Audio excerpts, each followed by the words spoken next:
ভারতের যে ছোঁয়া সেটি ঢুকে গিয়েছিল বিগত 17 বছরে, তারা এমন উল্লেখ করেছেন। এবং এই সংস্কৃতি থেকে প্রকৃত সংস্কৃতি মানুষের জানা উচিত। কৃষকদের কথা তারা বলেছেন, যারা এখনো বাংলার আবহমান বাঙালি জাতির এখনও কিন্তু কৃষক যারা রয়েছেন, তারা খেতে খামারে কাজ করতে গিয়েও নামাজ পড়েন এবং ঢাকা শহরকে মসজিদের শহর ইত্যাদি বক্তব্য কিন্তু তারা দিয়েছেন।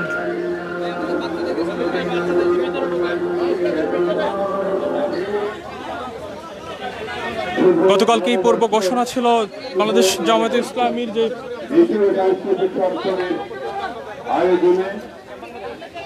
আজকের বৈশাখের শোভাযাত্রা হবে রয়েছেন, সেটি পরে আস্তে আস্তে এগিয়ে যাচ্ছেন।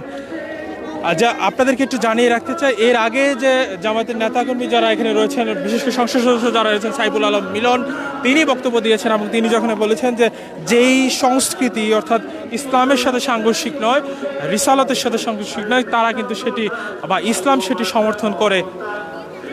অর্থাৎ যেই সংস্কৃতিগুলো ইসলাম সাংঘর্ষিক ইসলামের সাথে, সেগুলো কিন্তু আসলে সমর্থন করেন না এমনটি তারা বলেছেন। দেশীয় সংস্কৃতির সাজে সুসজ্জিত হয়ে এই মুহূর্তে আস্তে আস্তে বৈশাখের শোভাযাত্রা নিয়ে এগিয়ে যাচ্ছেন বাংলাদেশ জামায়াত ইসলামীর নেতাকর্মীরা।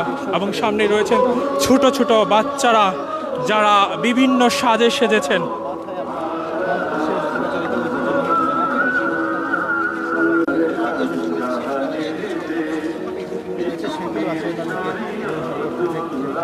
একই সাথে আসলে বাংলাদেশের কত